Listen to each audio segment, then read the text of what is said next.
বৈশাখের প্রথম দিন থেকেই তীব্র তাপে পুড়তে শুরু করেছে দক্ষিণবঙ্গের বেশ কয়েকটি জেলা। এই প্রচণ্ড গরমে সকাল থেকেই বিভিন্ন গুরুত্বপূর্ণ রাস্তা, বাজারঘাট কার্যত ফাঁকা হয়ে যাচ্ছে। রাস্তাতে গাড়ি ঘোড়া চলাচলও কমছে। তবে রাস্তাতে বাস চলাচল করলেও বাসে যাত্রী নেই বললেই চলে। আবার যাদের একান্তই বাইরে বের হতে হচ্ছে তারা চোখে রোদ চশমা, মুখ নাক ঢেকে মাথার উপর ছাতা নিয়ে রাস্তায় বের হচ্ছে। আর সকাল 10টা বাজতেই গরম বাতাস বইতে শুরু করছে। এক কথায় তীব্র গরমে হাঁসফাঁস করছে এখন দক্ষিণবঙ্গের বেশ কয়েকটি জেলার মানুষ। এই তীব্র গরমে অনেক অসুস্থ হয়ে পড়ছেন। আজ পানাগড়ের তাপমাত্রা 45 ডিগ্রি পার হয়ে গেছে। পশ্চিম মেদিনীপুর, ঝাড়গ্রাম, পুরুলিয়া, বাঁকুড়া, পশ্চিম বর্ধমান, বীরভূম জেলায় চরম তাপপ্রবাহে সতর্কতা জারি করা হয়েছে আবহাওয়া দপ্তরের তরফে।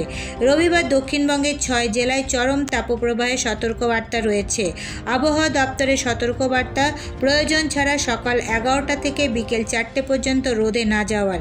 এই তীব্র গরমের হাত থেকে বাঁচতে চিকিৎসকরা বেশি বেশি জল, ওআরএস, হালকা খাবার ও হালকা রঙের সুতির পোশাক পরার পরামর্শ দিচ্ছেন।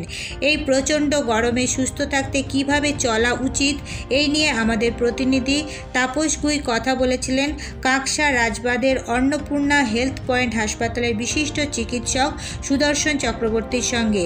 তিনি আমাদের প্রতিনিধিকে জানান, অস্বাভাবিক গরম পড়েছে ঠিকই, তো এই টাইমে হিট স্ট্রোক হওয়ার প্রবণতা খুব বেশি থাকে।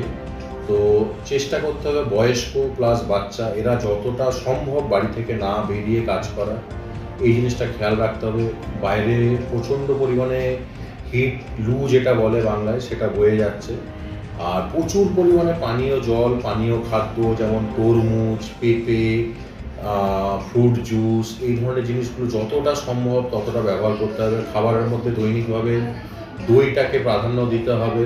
এই টাইমে যত জাঙ্ক ফুড বা চিকেন, মাটন যেগুলো হার্ড টু ডাইজেস্ট, ডিম, সেগুলো যতটা পারা সম্ভব সেটা অ্যাভয়েড করাটা খুব ভালো। আর বাকি প্রচুর পরিমাণে জল খেতে হবে। যা হিট মোটামুটি রেগুলার 4 থেকে 4.5 লিটার জল যে কোনো মানুষের পক্ষে খাওয়াটা খুবই দরকার। যাদের হার্টের সমস্যা বা অন্য কোনো সমস্যা নেই তারা এই ধরনের রুটিন ফলো করতে পারে।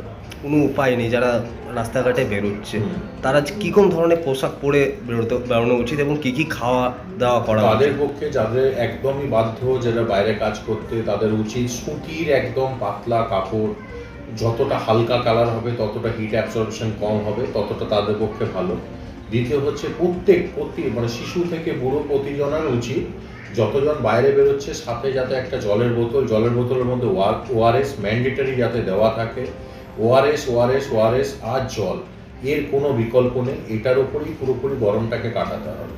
যতটা সম্ভব তাদেরকে মানে শরীরকে বারবার রিহাইড্রেট করে রাখতে হবে। পেচ্ছাপের কালার যাতে গাঢ় না হয় সেটা খেয়াল রাখতে হবে। পেচ্ছাপের কালার গাঢ় হওয়া মানে হচ্ছে আমাদের হাইড্রেশন ঠিকঠাক হচ্ছে না, তো সেই ব্যাপারে নজর রাখতে হবে। কতটা পারবেন মানে চিকেন, মাটন, মানে প্রোটিন রিচ যে খাবারগুলো সেটা এখন অ্যাভয়েড করাটা বেটার। তাতে ডাইজেশনের প্রবলেম হবে। এখন ইজি টু ডাইজেস্ট যেসব ফুড, যেরকম ভাত, ডাল, একটা সবজি, আলুর তরকারি বা একদম যেগুলো ইজি টু ডাইজেস্ট ফুড, সেসব খাবারগুলো গরমের দিনে খাওয়া সব থেকে ভালো।